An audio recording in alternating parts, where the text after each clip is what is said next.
তার ফলাফল আজকে এই অবস্থা। সমস্ত দাবি মেনে নেওয়ার পরেও তাদের আর সে শাটডাউন শেষ হয় না। কী কারণে আমি বুঝি না। আমরা তো সম্পূর্ণ দাবি মেনে নিয়েছি, একটা মানলে আর একটা, আরেকটা মানলে আর একটা, আর এর ফল আজকে চালিয়ে পুরসভার একদিকে সরকার, আর আজকে কত মানুষ জীবন হারালো, কতগুলি মানুষ পঙ্গু হয়ে যাচ্ছে, কতগুলি মানুষ। এবং ঠিক এই 2001 সালে এরকম তাণ্ডব বিএনপি জামাত জোট চালিয়েছিল। আওয়ামী লীগের প্রায় 21,000 নেতা কর্মী হত্যা করে, কত মানুষ গুলি খেয়ে তাদের ঘর বাড়ি হাত পাকিয়ে দেওয়া, চোখ তুলে দেওয়া, মেয়েদের রেপ করা, এই তাণ্ডব ছিল। আবার 2013 সালে অগ্নিসন্ত্রাস, 13, 14, 15 আগুন জ্বালানো, সব যে গাড়ির ভিতরে, বাসের ভিতরে মানুষ, সেখানে আগুন জ্বালানো।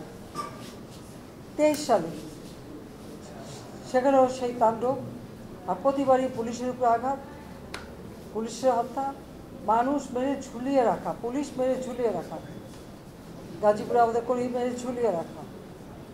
এটা কী ধরনের রাজনীতি আমরা জানি না। যেখানে দাবি করেছে প্রত্যেক দাবি আমরা মেনে নিয়েছি।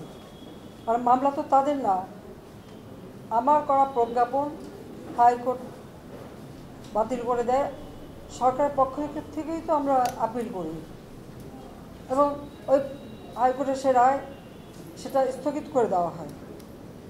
তাহলে তো আবার কোটা থেকে যায়। তাহলে আন্দোলনটা কিসের জন্য ছিল? একেবারে শাটডাউন করে সবাইকে তারপর মারা। যে সমস্ত ঘটনা ঘটেছে আর যেভাবে মানুষগুলি ক্ষতিগ্রস্ত হয়েছে, আর যারা মারা গেছে আমি তাদের আত্মার মাগফিরাত কামনা করি। আর যারা এখন আহত তাদের সকলের চিকিৎসা সুষ্ঠুভাবে হচ্ছে। আমি আমাদের ডাক্তার, নার্স বা কর্মচারী সকলকে আমি আন্তরিক ধন্যবাদ জানাচ্ছি যে তারা দিন রাত অক্লান্ত পরিশ্রম করেছেন। এবং আমাদের স্বাস্থ্য মন্ত্রণালয় থেকে মন্ত্রী, প্রতিমন্ত্রী সহ আমাদের সকলে বারবার এদের দেখে গেছে এবং যা যা লাগে করে দিচ্ছে। আজকে চিকিৎসার জন্য যা যা লাগবে আমরা করে দেবো, করে দিচ্ছি।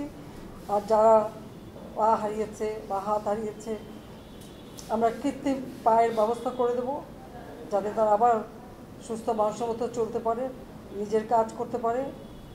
এবং এর মধ্যে একজন আবার প্রতিবন্ধীও, কাজে তার মা যাতে ভালোভাবে চলতে পারে। প্রতিবন্ধী অবশ্য আমরা ভাতাও দিচ্ছি, কেউ তাকে আরও ব্যবস্থা করে দেব, আমাদের যতটুকু সাধ্য করে দেব। কিন্তু আমার দেশবাসীর কাছে আমি বিচার চাই, কি অপরাধটা কী করেছি যে এইভাবে, যেখানে আমি মানুষের ভাগ্য পরিবর্তনের কাজ করে যাচ্ছি, মানুষের জীবন মান উন্নয়ন করেছি। আজকে বাংলাদেশ সেই 2008-এর বাংলাদেশ আর 2024-এর বাংলাদেশ তো এক না। বাংলাদেশের মানুষের জীবন মান তো উন্নত হয়েছে। আমাদের অর্থনীতি আজকে কত কত উপরে উঠে গিয়েছিল, এবং এটা মনে হলো যে এটা আর কিছুই না।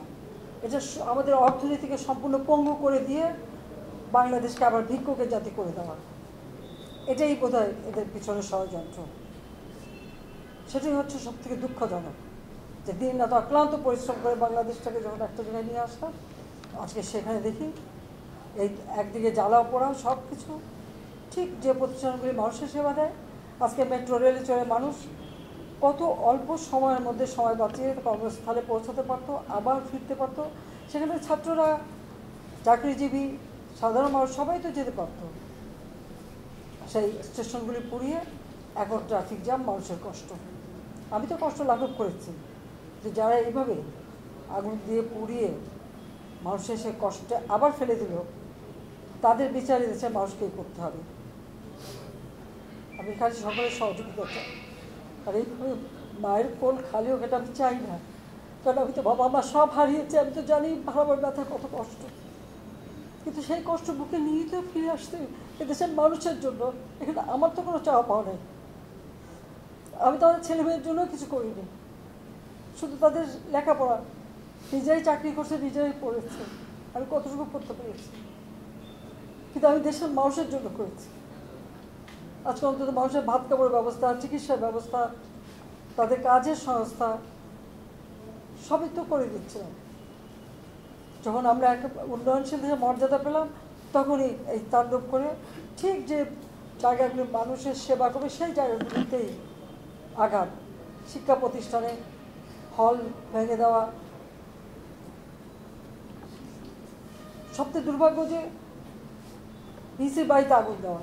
এর আগেও একবার ঢাকা ইউনিভার্সিটিতে ভিসির বাড়িতে আগুন দিয়েছিল, আপনাদের মনে আছে। রংপুরে সেখানে আগুন দিয়েছে।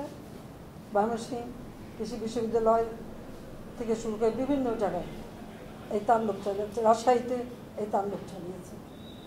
বিশ্ববিদ্যালয়গুলিতে সেশন জট ছিল। আমি সরকার আসার পর থেকে কোনো সেশন জট নাই। লেখাপড়ার মান উন্নত করা, যাতে এখান থেকে পড়ে আবার বিদেশও পড়বে, সেই ব্যবস্থাও করে দিয়েছে। কিন্তু তারপরেও কোটা সংস্কার আন্দোলন, কোটা তো আমি বাতিলই করে দিয়েছি। আমি আহ্বান করেছিলাম যে একটু ধৈর্য ধরো, হাইকোর্টে শুনানি হবে, হাইকোর্ট যে রায় দেয়।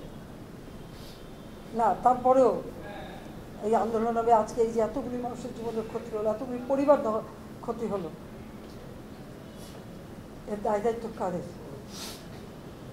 আমি দেশবাসীর কাছে সেই আহ্বান জানাবো যে এই ধরনের ধ্বংসযজ্ঞের জন্য এই দেশকে নিয়ে একটু চালাতে না পারি। আমি সকলের স্বার্থে না, আর আমি চাই না এভাবে মায়ের কোল খালি হোক আর এভাবে মানুষ অসহায় হয়ে পড়ে। এই হাসপাতালটাই তো আজকে আপনারা দেখেন কত সুন্দরভাবে করে দিয়েছি। কিছু নেই হাসপাতালে, একটা লিফটও ছিল না আমি যখন সরকারে আসি। আর সেই হাসপাতালও আমার আব্বা স্বাধীনতার পর জাতির পিতা বঙ্গবন্ধু শেখ মুজিবই করে দিয়েছিলেন। আমি সেটা উন্নতি করেছি বলেই তো আজকে চিকিৎসা দিতে পারছি। নইলে এত রোগীর চিকিৎসা দেওয়া কোনোদিন সম্ভব হতো না। তো আমার কি এটাই অপরাধ যে আমি মানুষের জীবন মান উন্নত করার জন্য কাজ করেছি, আর সেই জায়গাগুলিতেই হামলা করতে হবে? কোভিড-19-এর সময় যেখানে আমরা সব থেকে ভালোভাবে মানুষের চিকিৎসা দিতে পেরেছি, সেই কোভিড হাসপাতাল সেখানে আগুন দিয়েছে। এটা কী ধরনের খেলা? আমি আর কিছু বলতে পারি না। এগুলি এক একদিন দেখি আর